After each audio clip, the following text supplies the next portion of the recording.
little fuzzy things in the way. What's up?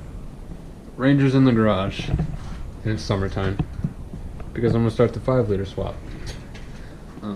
I was gonna wait a while. I know I said I was gonna do all the research and try and do this in a weekend, but I've been itching to do it, and I've been home from work for 4 days now because of the rain. It's raining non-stop here, and I just really want to do something. So today I pulled the Ranger in the garage. The swap ain't gonna be done this week, but I figured I might as well pull the motor trans on the Ranger, get the engine bay cleaned up, do all that type of stuff. Then when I am ready to pull the Explorer motor, this is all ready to go, and that should only take a weekend. I was exploring Facebook Marketplace today because I said to start this I wanted the headers, because that's really the most expensive part that I need to do this that I know of so far. And $125 later, found some shorty headers. Just bolted one on here to see how they look. But yeah, for a Mustang, 125 bucks. The guy never installed them. Pretty cool dude. This video is probably going to be like a 2-3 day long video again. All I'm going to do right now is pull the trans out, disconnect the drive shaft, pull the drive shaft out, and I want to get this whole front clip off in the bumper. Hood off, fenders off, front clip. That way it's just as open as possible. Really not necessary, but it just would make things a lot easier because I don't know what I have to fab still or anything like that. I got to fab a cross member for that the transfer case, I know that for sure, but that's later on down the road. I also want to clean up some more of all the stuff I cut out of here. I did the solid axle. You can see there's still a little bit of the old stuff left on top of the frame that was just too hard to grind from out here. So with the engine bay all open, the motor out of there, I'll be able to grind that, clean it up a lot easier. Alright, first things first, we're going to take the hood off, set it on the roof. Don't forget to get yourself one of these premium roof protectors here. Just an old cheap.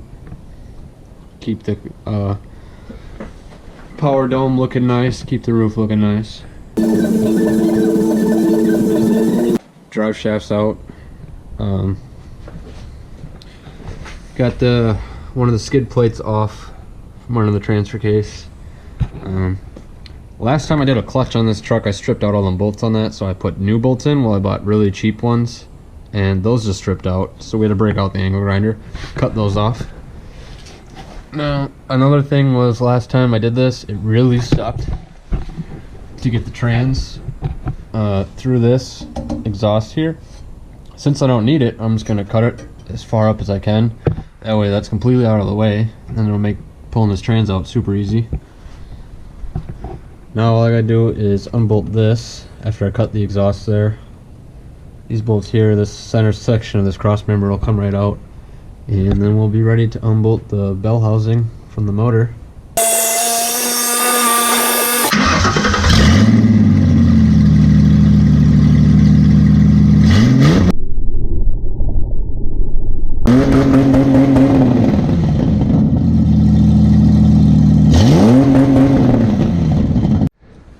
Alright, exhaust is out of the way, starter's out.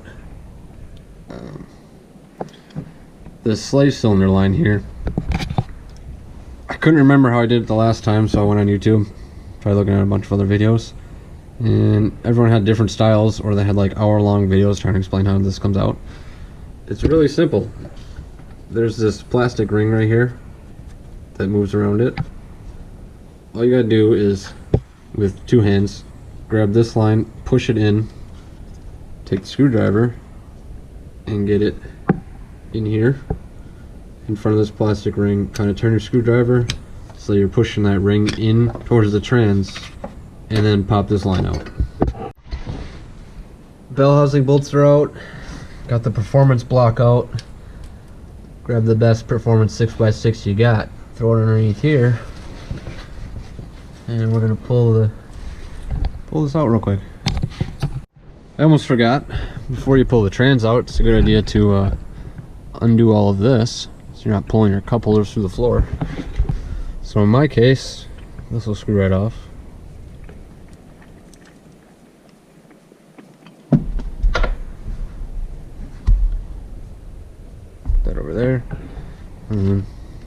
boot comes right off. I've got 2 screws in here for this cup holder come off. Then there'll be 4 screws around this seal that goes on the trans. It's definitely a lot easier to pull a stick off because then you don't have to lift the truck up so high for the trans to go down. And all you're going to do is loosen this bolt on this side, and then the stick will pull right off the shifter. Everything's pulled apart, trans is ready to be dropped down. If you've never taken one of these off the stick, you got the nut on this side, you undo the nut, then you're going to have to pound this bolt through from the nut side. What's in there is like an oblonged bolt. Really hard to show you here. But anyways, this fat piece on here is like oblonged. There's a little groove on the stick where it fits into, holds it on there tight, so if you pound that out, take it off the rest of the way, the stick comes right out. Little fuzzy things in the way. Alright, trans is out. Me and Tyler wrestled it out with the jack. Should really invest in a trans jack someday. And then the trans, here's the difference. Everyone keeps asking me what trans I'm running. Here's an M5OD R1. This is stock in the Ranger, little guy. Here's an M5OD R2. Obviously this one's big brother. Pretty much the same trans, made by Mazda. It's just the bigger version that was bolted up behind a V8 instead of a V6. Bigger transfer case to go along with it. Just a heavier duty, more reliable option that the bell housing bolts up to a 5 liter.